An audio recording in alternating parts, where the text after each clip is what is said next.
A gente vai conversar agora sobre cenário internacional. Após a vitória nas eleições legislativas do Reino Unido, o primeiro-ministro Boris Johnson deve submeter na sexta-feira seu acordo de Brexit ao novo parlamento. Sobre os impactos dessa eleição na geopolítica mundial, a gente conversa agora com Legene Mirhan, sociólogo e escritor. Olá, professor, tudo bom? Oi, Thalita, tudo bem? Firme aí.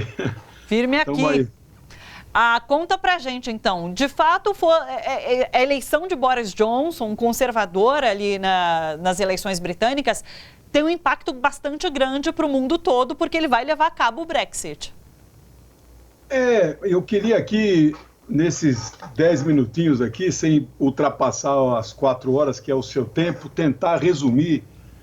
É um assunto altamente complexo, porque a Inglaterra é um dos 5 únicos países do mundo que adotam um modelo mais perverso de eleição, que é o modelo distrital. A elite brasileira, essa burguesia, tentou de todas as formas, desde 1988, implantar no Brasil e, felizmente, não conseguiu implantar. Nós temos um modelo que é adotado pela maioria esmagadora dos países do mundo, que é o modelo proporcional, que é o modelo mais democrático, que reflete a opinião dos eleitores, né?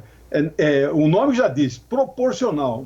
Você tem um número de cadeiras na proporção dos votos que o seu partido recebe. Na Inglaterra, se eu pudesse resumir numa palavra, aquilo que aconteceu nas eleições inglesas foi uma fraude eleitoral. Boris Johnson não venceu as eleições inglesas. E a mídia aplaude, porque quem venceu as eleições na Inglaterra foram as grandes corporações de mídia. A BBC, que é enaltecida, olha que estatal bonitinha, a BBC hoje está sequestrada pelas corporações de mídia, né? Aí se pinta aquela ideia de não, que o jornalismo inglês é um jornalismo equilibrado. Pode até ser mais equilibrado que o nosso jornalismo, mas aquilo lá, quem ganhou foram as grandes corporações. Se você me permite, apenas um pequeno resumo, né? O voto distrital é aplicado hoje basicamente nos Estados Unidos, na Inglaterra e na Itália, que é o chamado voto distrital com maioria simples. O voto distrital é o voto majoritário, é como você vota para prefeito, né?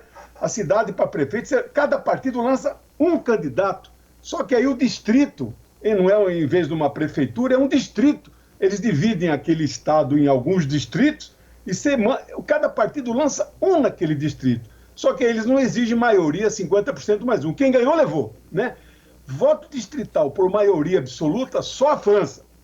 E voto distrital misto, uma parte do eleito pelo sistema distrital, outro proporcional, só a Inglaterra. E aí acabou. Todos os outros países do mundo é proporcional, né? Bom, dito isso, eu quero te dizer, eu mandei para o seu produtor, o Alain, um gráfico, que como eu não sou bom de fazer gráfico, eu não consegui fazer o resultado das eleições. Então eu quero que, não sei se dá para colocar Estamos vendo o gráfico aqui na tela. O gráfico de 2005, né? O de 2000 agora, de 19, é muito pior do que esse que vocês estão vendo. Então o gráfico menor de pizza é o gráfico dos votos. E o gráfico maior é o gráfico das cadeiras. Então você vê que não reflete o número de cadeiras em relação aos votos, né? Então, dito isso, pode tirar aqui. Agora eu vou dar os números absurdos que esse Boris Johnson, parece que é um palhaço, não, palhaço é o italiano, não sei a profissão desse cara aí. O partido dele, conservador, chamado Tories, ele teve 13 milhões de votos. 13 milhões de votos num parlamento de 650 deputados, não é? Ele teve 43%. Ele deveria ter 283 deputados. Ele ficou com 365. Isto é uma fraude. Mas por quê? Por que ele ficou com mais cadeiras do que tem direito? Isso é possível porque nos distritos, os deputados dele tiveram mais votos que os deputados dos outros. Veja ao contrário, né? No caso do Partido Trabalhista Inglês, eles tiveram 10 milhões de votos. Ficaram com 203 cadeiras. Pelo sistema normal, ficariam com 209. Não é este o problema. Então ficou, né? Lá o Torbe lá ficou mais ou menos deveria ter 6 cadeiras a mais. Mas veja onde está a fraude aqui, né? A fraude está no velho PLD, Partido Liberal Democrata, que não apoia o Brexit. Esses caras tiveram 4 milhões de votos, 11,6 ficaram com 11 cadeiras. Deveriam ter 75. Agora, somem comigo. 209 mais 75 dá 360. Ele ficou com 360 e deveria ter 280. Ele não formaria governo no sistema proporcional.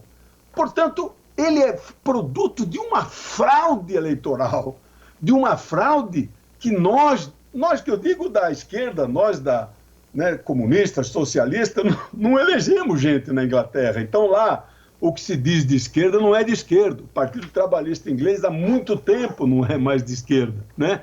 De fato, e uma análise como essa eu não vi sendo feita, de fato, por nenhuma grande mídia.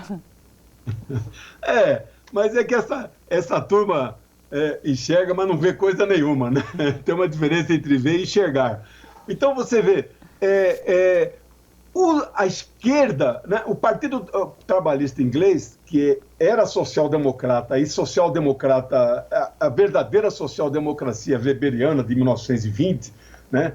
Max Weber, fundador da social-democracia da República de Weimar na Alemanha, estes caras eram verdadeiros sociais-democratas. Hoje o Partido Trabalhista Inglês nada mais tem de social-democrata. E aí eu sei que você está com o tempo estourado, a direita segue forte no mundo, não tenhamos ilusões. Donald Trump é favorito nos Estados Unidos. Já falei isso com você, faz 3, 4 meses que tenho comentado aqui com você. Não tenhamos ilusões, né? A Margaret Thatcher faz 40 anos que venceu na Inglaterra e o neoliberalismo segue forte na Inglaterra, nos Estados Unidos, no mundo inteiro. A esquerda governou o Brasil 13 anos e nós não rompemos com o modelo neoliberal, nem aqui, nem na Europa, enquanto governamos em lugar nenhum do mundo. Com exceção um pouco ali na Venezuela, né? Bolívia já nos golpearam, etc. Então nós de esquerda não devemos ter ilusões.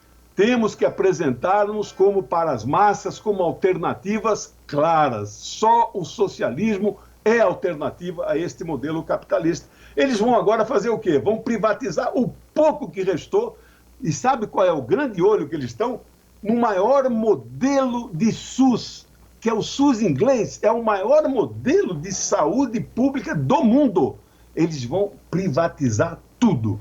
Eu acho que a perspectiva não é boa ao nosso lado, infelizmente. Professor, eu tenho um minutinho, mas eu queria que você falasse rapidamente sobre esse anúncio do governo brasileiro que inaugurou ontem um escritório comercial em Jerusalém, com a presença do deputado Eduardo Bolsonaro, inclusive também com o premier de Israel, Benjamin Netanyahu. E o filho do presidente reforçou, então, essa intenção de transferir a embaixada brasileira de Tel Aviv para Jerusalém. Olha, eu acho que eles vão dar, porque o compromisso deles, como já comentei aqui, o compromisso deles com o sionismo internacional é muito forte.